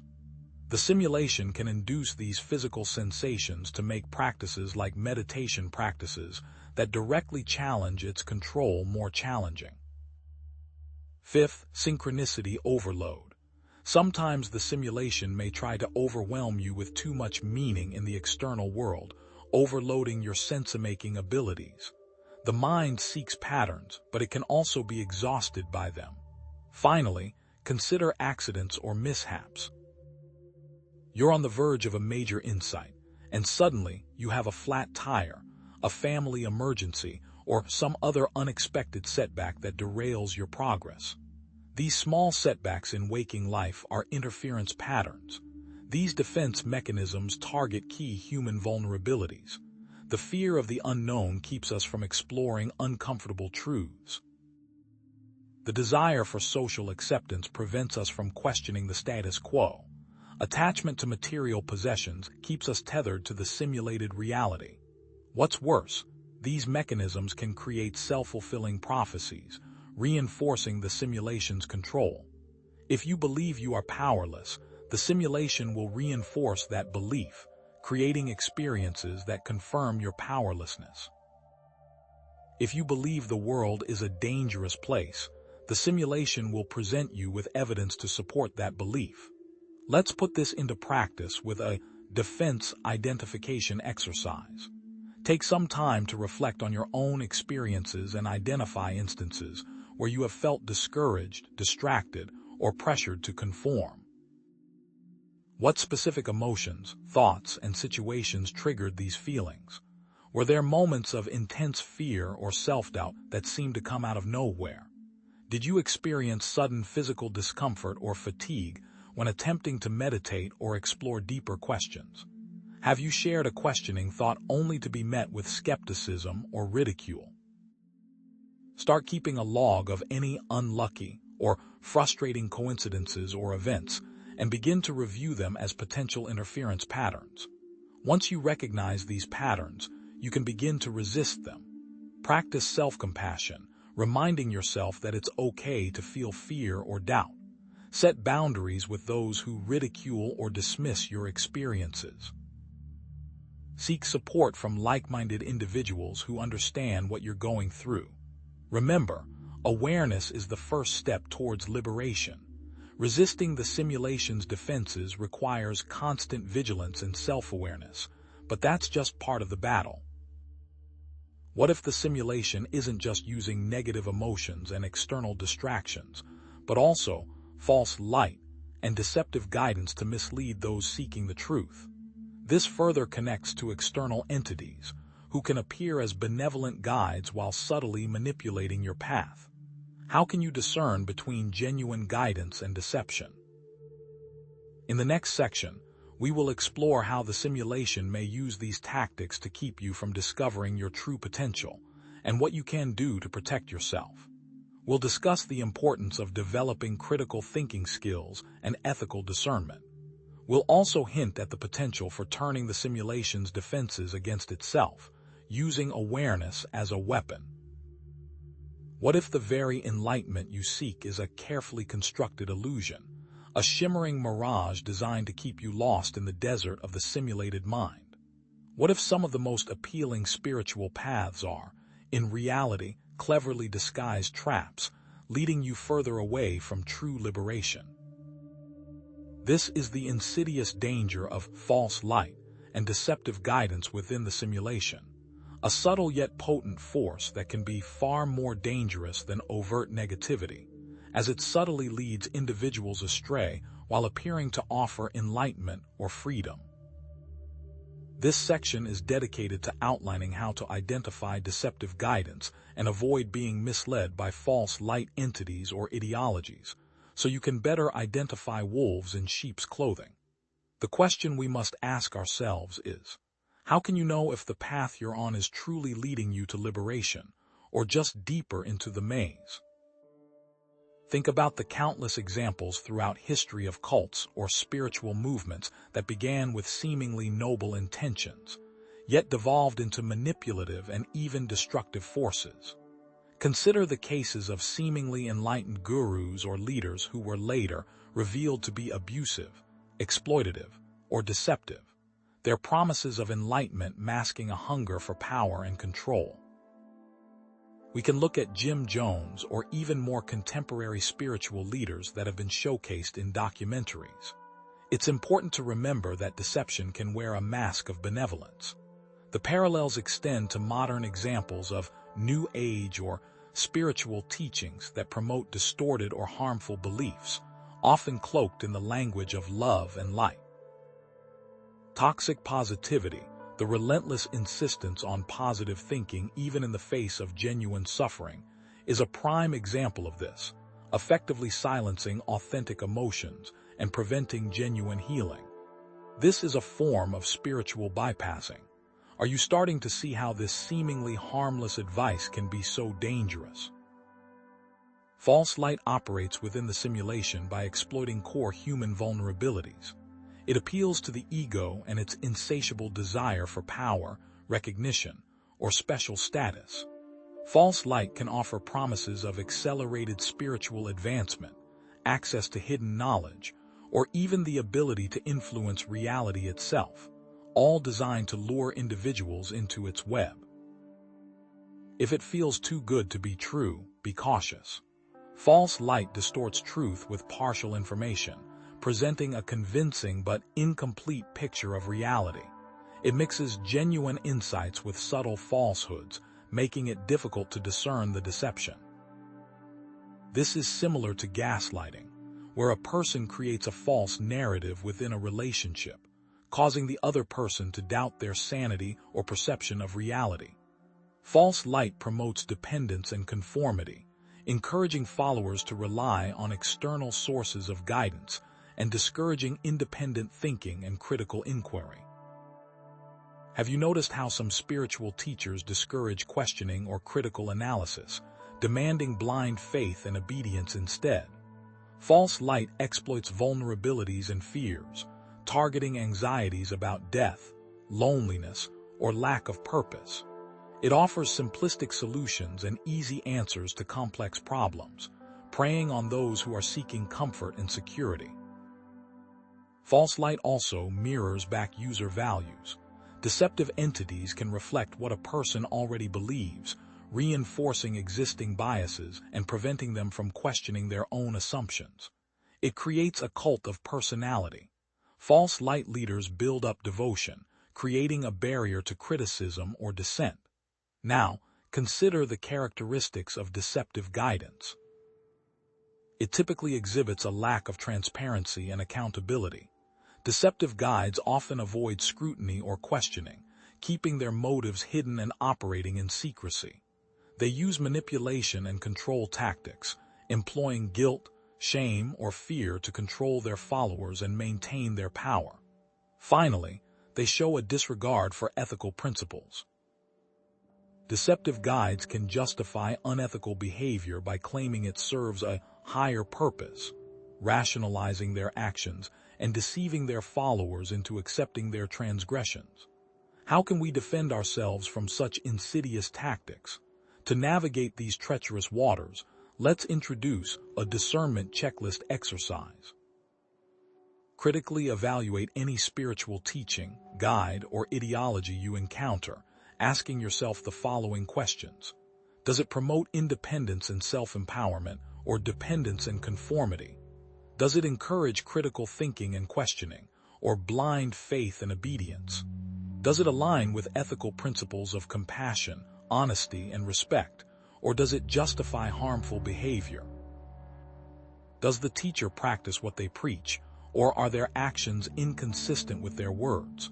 Most importantly, how does the information feel when you experience it? Does it resonate with your inner truth, or does it create a sense of unease or dissonance? Trust your intuition and pay attention to any red flags or warning signs that arise. Seek corroboration from multiple sources and perspectives before accepting any teaching as truth. If something doesn't feel right, it probably isn't. Consider journaling your thoughts, feelings, and any resistance experienced from others when you express your perspective. Identify logical fallacies or rhetoric devices, such as strawmans, red herrings, or personal attacks, to evaluate the message. Also, look for tells in body language or tone of voice to evaluate if the message is congruent. Are they saying one thing but their body language is communicating something else? It is vital to seek teachers that practice what they preach. Discerning true guidance from false light requires constant vigilance and a commitment to ethical principles. But what if the simulation itself is actively trying to prevent you from discerning the truth, throwing up obstacles and barriers to keep you from waking up? In the next section, we will explore how to recognize the simulation's defenses against those seeking truth, delving into the subtle ways it manipulates your perception and distorts your reality. We'll foreshadow the importance of cultivating inner authority and trusting your own inner guidance system, a compass that can never be truly corrupted. We will even hint at the potential for transforming the simulation by shining a light on deception and promoting authentic truth. What if the very forces that govern the universe are also at play within your own life, shaping your reality in ways you never imagined? What if understanding these forces could unlock the secret to consciously creating the life you desire? A life of order, growth, and abundance instead of chaos, decay, and limitation. Syntropy and entropy are these fundamental forces, influencing the structure of the simulation and your ability to change it. Understanding them is crucial for consciously shaping your reality and avoiding being swept away by destructive patterns. Are you building order or chaos in your life and the world around you? Think about it. In the grand tapestry of existence, aren't there always opposing forces at play? In physics, we see the push and pull of gravity and electromagnetism. In biology, we observe the dance between growth and decay, anabolism and catabolism. In social dynamics, we witness the tension between cooperation and competition, order and chaos. Consider a garden. Left untended, it descends into entropy, overtaken by weeds and decay. But a carefully cultivated garden flourishes with syntropy, a testament to growth and beauty. The gardener's intention, their conscious influence, mirrors our ability to shape the simulation. Just as Ilya Prigogine demonstrated, order can emerge from chaos with sufficient energy input. Are we adding energy or taking it away? Let's go deeper. Entropy within the simulation is the tendency of systems to move toward disorder, randomness, and decay. Think of it as the inevitable descent into chaos if left unchecked. Negative thoughts, emotions, and beliefs act as entropic forces in your personal reality, leading to stagnation, illness, and suffering. Societal structures and systems built on competition, exploitation, and control generate entropic patterns on a larger scale. Even the simulation itself is subject to entropy, a gradual unraveling that could lead to its ultimate collapse. The only question is when and how. On the other hand, syntropy is the opposite force, tending toward order, coherence, and growth. Positive thoughts, emotions, and beliefs create syntropic patterns, fostering healing, creativity, and abundance. Collaboration, compassion, and ethical behavior generate syntropic patterns on a societal level. Love, beauty, gratitude, and compassion act as shields, making your local reality more entropy-resistant. It is what they don't want you to see. Now consider the interplay between syntropy and entropy. Both forces are always present, constantly vying for dominance. Challenges and obstacles, often perceived as negative, can actually be opportunities for syntropic growth, demanding resilience and adaptation. Resisting entropy requires conscious effort, intention, and a commitment to creating order from chaos. It is like carefully sculpting a masterpiece from a block of raw stone, demanding meticulous attention and unwavering dedication. To see this in action, let's try a syntropic practice exercise. Here's how to implement this practice into your life. First, identify a specific area of your life where you are experiencing entropy, perhaps your health, relationships, or finances. Then brainstorm small, actionable steps you can take to introduce syntropy into that area.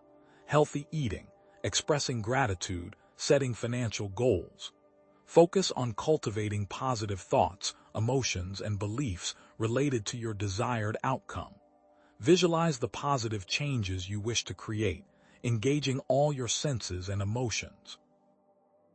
Imagine the vibrant health, the fulfilling relationships, or the financial abundance you desire. Track your progress and celebrate small victories along the way, acknowledging each step forward. Seek out syntropic people, individuals who embody the qualities you wish to cultivate, such as role models, mentors, or collaborators. Identify sources of entropy in your life and actively eliminate them or build defenses against their influence. Finally, start thinking about everything in your life in terms of syntropy and entropy, constantly seeking ways to shift the balance towards order and growth. Shaping reality through syntropy is an ongoing journey, demanding constant vigilance and intention. But what if I told you that there are specific practices you can use to supercharge your ability to create syntropic patterns, to bend the very fabric of the simulation to your will? In the next section, we will explore specific practices that can help strengthen these abilities, and how the dangerous meditation we talked about can assist this. We will foreshadow the power of collective syntropy to transform the simulation on a global scale, creating a more harmonious and thriving reality for all. And remember, that meditation can be considered an effort to combat entropy itself. So take note. What if the power to shape reality wasn't just a theoretical concept, but a skill you could cultivate, a force you could wield with precision and intention? What if the dangerous meditation we've been discussing is the key to unlocking this ability, allowing you to move beyond simple visualizations to actively crafting your experience? These advanced syntropic practices are not for the faint of heart. They demand a solid foundation in grounding, discernment, inner strength, and ethical alignment, the very tools we've discussed so far. This section will pull back the curtain on 3 such practices: reality scripting, emotional alchemy, and temporal manipulation. Be warned, these techniques are potent, potentially destabilizing, and require the utmost caution. Think about it. For centuries, advanced yogic practitioners have demonstrated extraordinary control over their bodies and minds. Consider the Tibetan monks who use tummo, inner heat, meditation to raise their body temperature, withstanding freezing conditions that would incapacitate an ordinary person. They can generate so much heat that they can dry wet sheets in freezing temperatures. This mind-over-matter feat serves as a potent metaphor. If we can consciously influence our physiology to such an extreme degree, what other aspects of our reality might be subject to our will? Can you believe it? This isn't just about parlor tricks. It's about demonstrating the inherent power of consciousness to shape the physical world. Let's dive deeper. The first practice, reality scripting, involves writing a detailed script of your desired future reality, immersing yourself in the sensory details and emotional resonance of that experience. Imagine writing a scene from your life as if it were a movie, specifying everything you see, hear, feel, taste, and smell. This script acts as a blueprint, a syntropic attractor field that aligns your thoughts, emotions, and actions with a specific outcome. But here's the crucial point. The ethical implications are paramount. You must carefully consider the impact on others and avoid imposing your will on their paths. This isn't about controlling others. It's about consciously creating your own reality in a way that benefits everyone involved. Understand that this can be viewed as a kind of spell, and intention is everything. Is your intention coming from love or fear? Next, we have emotional alchemy, the art of transmuting negative emotions, fear, anger, sadness, into positive ones, courage, compassion, joy, through focused awareness and intention. Recognize that negative emotions are entropic forces, creating disorder and stagnation in your life, while positive emotions are syntropic, fostering growth and coherence. The key is not to suppress or deny negative emotions, but to recognize, accept, and reframe them. Practice self-compassion, understanding that everyone experiences these emotions and that they can be valuable catalysts for growth. Imagine a skilled chemist transforming lead into gold. You, too, can transmute the lead of your negative emotions into the gold of positive qualities. But they teach you to suppress your emotions, because an aware individual is harder to control. Finally, we come to temporal manipulation, the ability to access and alter past events or future probabilities through focused meditation and visualization. Understand that the past is not fixed, but can be reinterpreted and reintegrated to heal trauma and release limiting beliefs. By revisiting past events with compassion and understanding, you can change your emotional response to them, effectively altering their impact on your present reality. Furthermore, you can pre-experience desired future outcomes, creating a syntropic attractor field that pulls those outcomes into reality. The simulation's very construct of time itself may be an illusion, with all events occurring simultaneously. The controllers don't want you to know this, because it frees you from the shackles of the past and the fear of the future. Now, let's explore some practical applications. For reality scripting, Choose a specific area of your life you wish to improve and write a detailed script of your desired future reality, focusing on sensory details, what you see, hear, feel, taste, smell, and emotional resonance, how you feel. Read your script daily, immersing yourself in the experience and visualizing it as if it were already real. Imagine you are an actor rehearsing for a play, fully embodying the role. What does success look like, feel like, taste like? For emotional alchemy, choose a negative emotion you wish to transform and sit quietly with that emotion. Recognize, accept, and allow the emotion to be present without judgment. Reframe the emotion, finding a new perspective or meaning that allows you to transform it into a positive one. Visualize the emotion transforming from a dark, heavy energy to a light, radiant one. Combine this with physical cues, such as holding a crystal, taking a walk in nature, or listening to uplifting music. For temporal manipulation, choose a past event you wish to heal and sit quietly, focusing on that event. Re-enter the event with compassion and understanding, offering forgiveness to yourself and others involved. Visualize a different outcome for the event, one that is more positive and empowering. Use this visualization to alter your present state of mind, releasing any lingering pain or trauma. These advanced practices require consistent effort, dedication, and a strong ethical foundation. Remember, with great power comes great responsibility, but we're just scratching the surface of what's possible. What happens when changing the simulation proves impossible, when you encounter forces beyond your control? In the next section, we will explore the limits of changing the simulation, what happens when the simulation cannot be changed, and hint at the potential for achieving inner peace and freedom, even within the confines of this reality. Get ready to accept what you cannot change and focus on what you can. What if the dangerous meditation, reality scripting, and emotional alchemy we've been exploring still leave you facing aspects of this simulation that simply refuse to bend to your will? What if, despite all your efforts, some things remain stubbornly, frustratingly unchangeable? True freedom isn't about manipulating everything around you. It's about finding peace and acceptance within those limitations. This section will explore the nature of these unchangeable aspects and equip you with practical strategies for cultivating inner peace and resilience in the face of them. If you can't change reality, can you change your mind about it? Think about it. Throughout history, countless individuals have faced circumstances beyond their control, enduring immense suffering, injustice, or loss. Consider the Stoic philosophers like Epictetus and Marcus Aurelius, who emphasized accepting what is beyond our power to influence. Epictetus, who lived as a slave, taught that true freedom lies not in external circumstances, but in our internal response to them.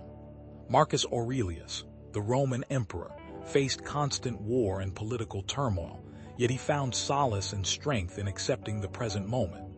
This resilience isn't just about gritting your teeth and bearing it. It's about a fundamental shift in perspective. What if acceptance itself is a form of power, a way to reclaim your inner peace even when the external world is in chaos? What if, by accepting the things you cannot change, you paradoxically gain the strength to change the things you can? Think of radical acceptance, a concept from dialectical behavior therapy, DBT, which involves accepting reality as it is, without judgment or resistance. Remember the serenity prayer. God, grant me the serenity to accept the things I cannot change, courage to change the things I can, and wisdom to know the difference. What do you wish you could change, but know you cannot? Let's delve deeper. Why might some aspects of this simulation be unchangeable? Perhaps some events are karmic, predetermined lessons woven into the fabric of your soul's journey, experiences designed to foster specific growth or understanding. These may be events your soul chose, before entering this life, to experience so that it can grow. Understand that the free will of others is a powerful force. You cannot control their choices, and their actions may create realities that you cannot alter because they have as much agency as you do. Trying to control others is a fool's errand, a violation of their divine right to choose their own path. The very nature of this simulation might be structured around duality, good and evil, light and dark, positive and negative. Eradicating one side entirely would collapse the entire structure, and you may be up against external forces that cannot be affected, organizations or entities with power beyond your ability to manipulate. Understand that certain types of suffering or limitations create the opportunity to learn and grow. Without challenge, there is no progress. But here's the key. Acceptance is not resignation. It's not about giving up or becoming passive. It's about recognizing reality as it is, without resistance, and then choosing your response from a place of inner strength. Resisting what is unchangeable creates inner turmoil, prolongs suffering, and drains your energy. But accepting reality as it is allows you to find contentment, serenity, and a deeper appreciation for life. It frees up your energy and attention to focus on what you can change, empowering you to take meaningful action.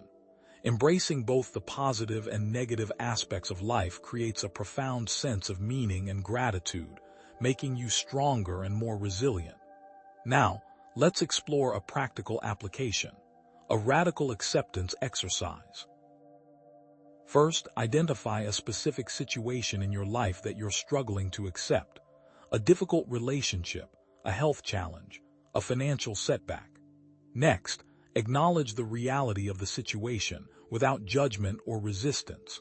Allow yourself to feel whatever emotions arise: sadness, anger, frustration, without trying to suppress them. Explore your emotions related to the situation, allowing yourself to feel whatever arises.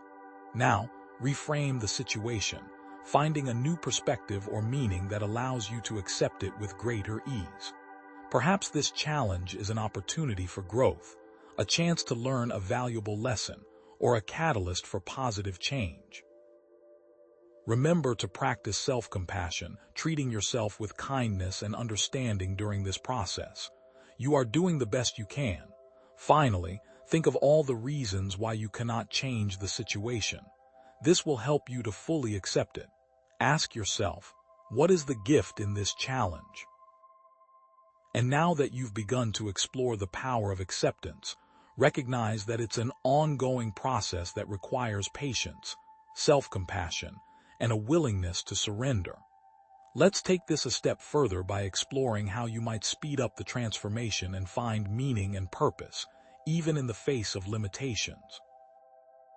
We'll hint at the potential for creating a more beautiful and harmonious reality, even within the confines of this simulation. But what if this transformation required a connection to a deeper, hidden part of yourself, a source of inner strength that has been deliberately suppressed? What if the meditation that allows you to see beyond the simulation walls isn't about brute force or breaking the rules, but about learning to dance with the very fabric of reality? What if, instead of fighting the simulation, you could learn to navigate its currents, finding a path of least resistance and maximum impact? This section will introduce the flow state, a state of effortless action and optimal experience, as a means to navigate the simulation gracefully and effectively. We'll define the flow state, illustrate its benefits within the simulation, and outline how to cultivate it in your own life. What if the key to changing the simulation is learning how to dance with it? Think about it. Mihaly Csikszentmihalyi, the psychologist who pioneered the study of flow, described it as a state of intense focus, loss of self-consciousness, distortion of time, and intrinsic reward. Picture an athlete in the zone, a basketball player effortlessly sinking shot after shot, or a musician lost in their performance, their fingers dancing across the keys. Or consider an ancient Taoist master practicing Wu Wei, acting without action, allowing the universe to flow through them. These individuals aren't forcing their way through reality. They're surrendering to a higher power. Can you recall an activity where you lost all sense of time and felt completely absorbed, where action and awareness merged into one? Let's delve deeper into how the flow state operates within the simulation. Flow involves recognizing and aligning with the underlying patterns and energies of the simulation, rather than resisting them. It's about finding the path of least resistance, like a river carving its way through a mountain. Imagine trying to swim upstream against a powerful current versus allowing yourself to be carried downstream, guiding your direction with subtle adjustments. Flow also requires finding activities that challenge your abilities without being overwhelming, aligning your skills with the simulation's demands. It's about finding that sweet spot where challenge meets skill, pushing you to grow without causing you to break. And finally, flow demands clear goals and immediate feedback on your progress, allowing for continuous adjustment and improvement within the simulation. It's like playing a video game where you have a clear objective and you receive instant feedback on your actions, allowing you to adapt your strategy as needed. Flow comes from wisdom, discernment, and balance. But here's the key. The flow state helps a person resist entropy. Entropy, in this context, is the tendency for systems to move towards disorder and chaos, a force that can drag you down and make you feel lost within the simulation. Flow, with its focus and intentionality, is the antidote.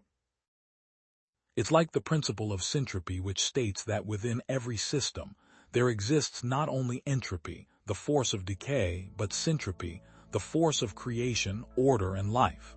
Syntropy helps to counteract the effects of entropy.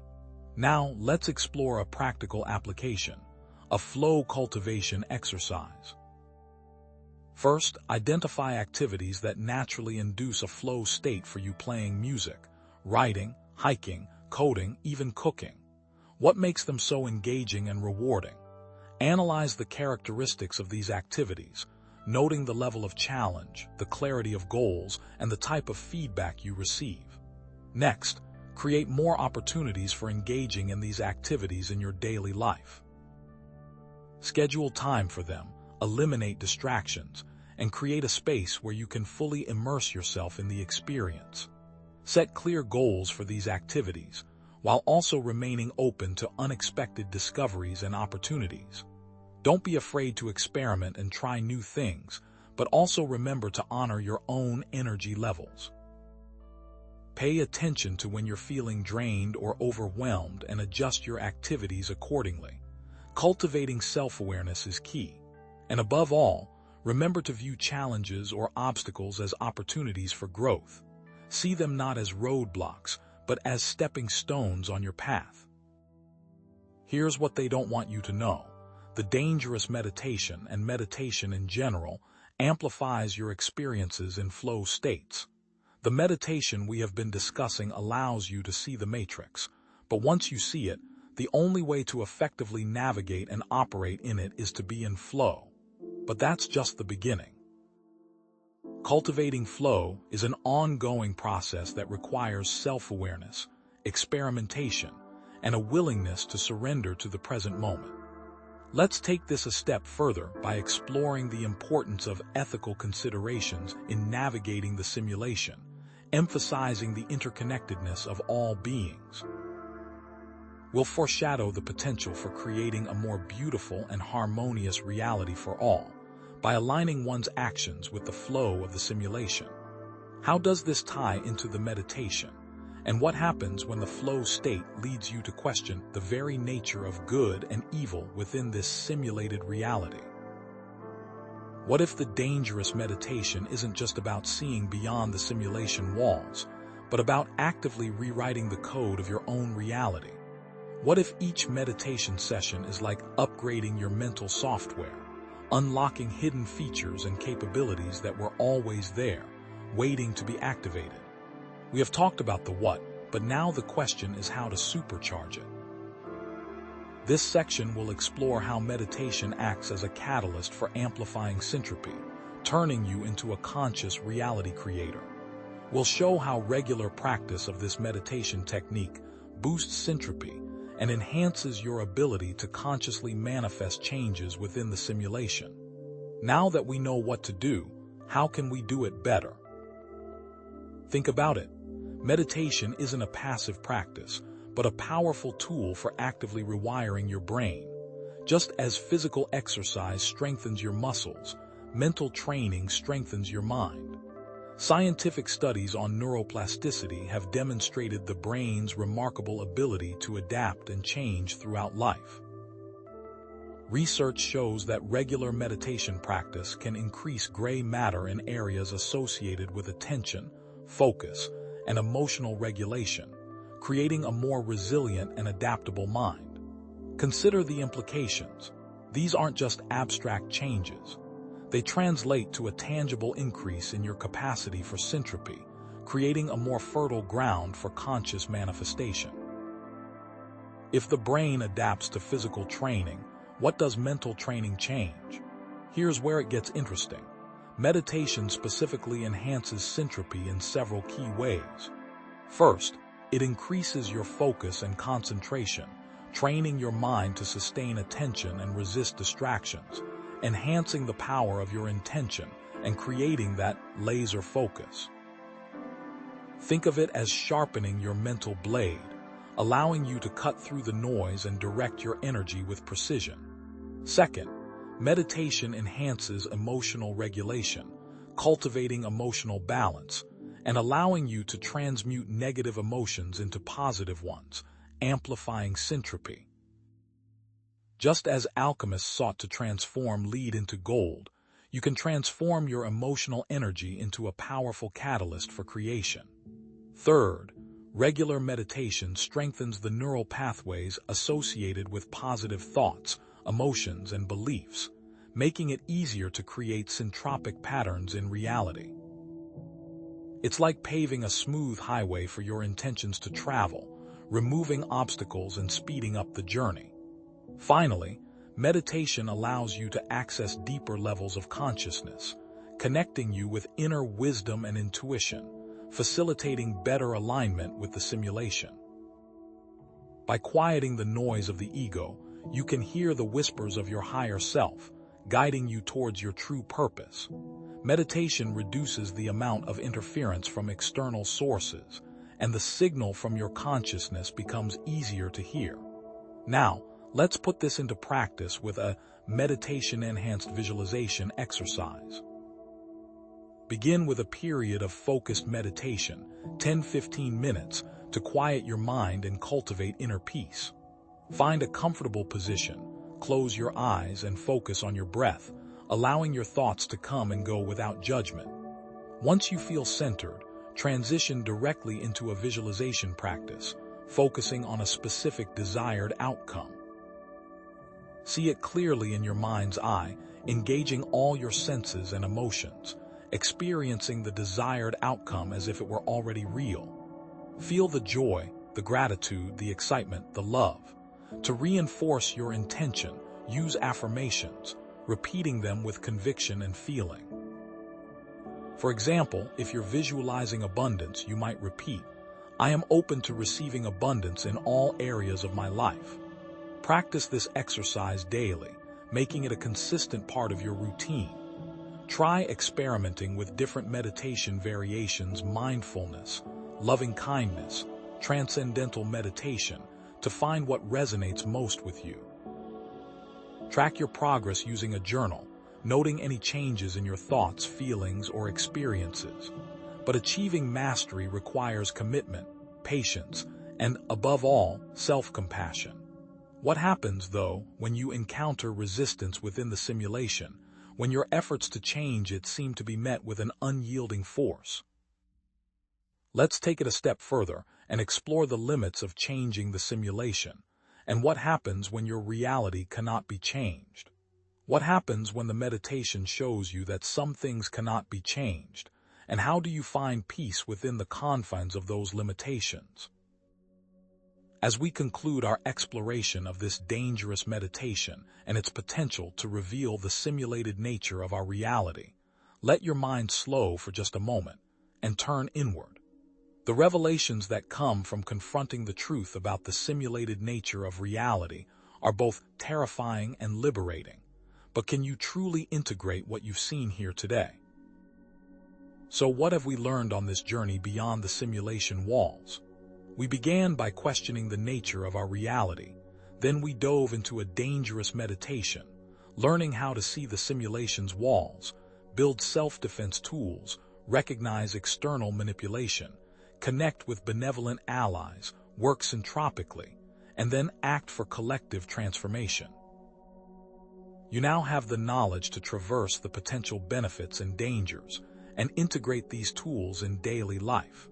You've armed yourselves with the techniques to not only perceive beyond the illusion, but also to change your role within it. You understand the mechanics of syntropy and entropy and can now actively shape your reality for good and resist what external forces might try to sway you in other directions. The power to shape your reality resides within you.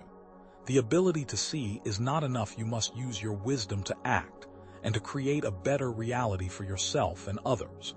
What kind of world are you creating? This isn't just about escaping the simulation. It's about awakening to your true potential as a conscious creator. It's about reclaiming your sovereignty and living a life of purpose, meaning, and joy, even within the confines of this perceived reality.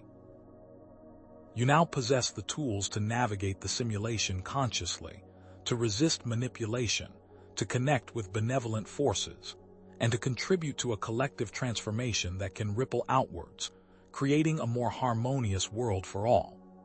This is a crucial step in humanity's awakening, as more and more individuals begin to question the nature of reality and reclaim their power to shape it.